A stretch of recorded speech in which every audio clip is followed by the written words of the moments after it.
భారతీయ జనతా పార్టీకి Telugu Desam ఇవ్వాలనుకుంటుంది 4 assembly 4 parliament అనట. మరి దానికి భారతీయ జనతా పార్టీ దాన్ని ఒక రకంగా చెప్పాలంటే ముష్టేయడం అంటారు, తీసుకుంటుందా? ఒకప్పుడు 15 అసెంబ్లీ 4 పార్లమెంటు 5 పార్లమెంటు తీసుకున్నటువంటిది 2014లో. ఇప్పుడు మూడోసారి ప్రధానమంత్రిగా మళ్ళీ నరేంద్ర మోడీ గెలుస్తాడని చెప్పి అందుకోసమే తెలుగుదేశం పార్టీ పొత్తు పెట్టుకోవడానికి ముందుకొచ్చి ఇవాళ రాధాకృష్ణ గారు రాసినటువంటి వార్త ఏంటంటే,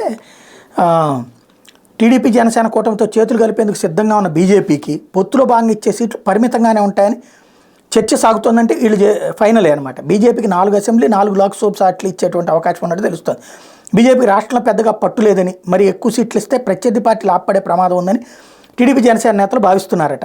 2014 అసెంబ్లీ ఎన్నికల్లో బీజేపీకి 13 అసెంబ్లీ సీట్లు ఇస్తే వాటిలో ఆ పార్టీ 4 చోట్ల గెలిచింది. ఈసారి ఆ పరిస్థితి రానివ్వకుండా చూడాలని అత్యధిక భాగం గెలుపొందే సీట్లు ఇవ్వాలన్న యోచనలో టీడీపీ జనసేన ఉన్నాయంట. విశాఖ ఉత్తరం, కైకలూరు, ధర్మవరం తదితర సీట్లు ఆ పార్టీ కేటాయించే అవకాశం ఉందని వినిపిస్తోంది. లోక్సభ స్థానాల్లో అరకు ఎస్టీ, నరసాపురం, రాజమహేంద్రవరం లేదా ఏలూరు, తిరుపతి ఎస్సీ ఇవ్వవచ్చని ప్రచారం జరుగుతుంది. రాయలసీమలో మరేదైనా సీటు మీద కూడా పరిశీలన జరగచ్చని అంటున్నారు. అనకాపల్లి ఎంపీ సీటు జనసేనకు కేటాయించేశారు కాబట్టి ఇంకా అది కూడా లేనట్టే. ఇది ప్రస్తుతం లెక్క. మరి బీజేపీ దాన్ని తీసుకుంటుందా? తీసుకుంటే నాకు తెలిసి ఇప్పటికే జనసేన పొత్తు కారణంగా 24 సీట్లు అన్న తర్వాత 24-3 అన్నాక వాళ్ళ ఓట్లల్లో కనీసం ఓ 30% బదిలీ అయినా గ్రేటే.